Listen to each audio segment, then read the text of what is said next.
जनसामान्यांचा निर्भीड निपक्ष बुलंद आवाज जनता ठाणेदार न्यूज।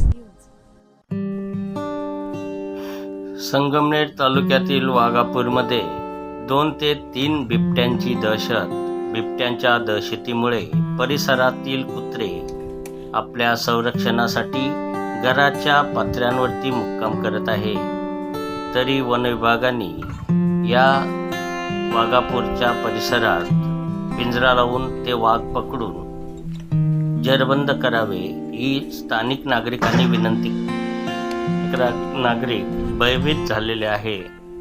तरी स्थानिक नागरिकांनी वन विभागाला विनंती केली आहे की या परिसरामध्ये पिंजरा लावून हे बिबटे जेरबंद करावे, आम्हाला भयमुक्त करावे ही विनंती केली आहे।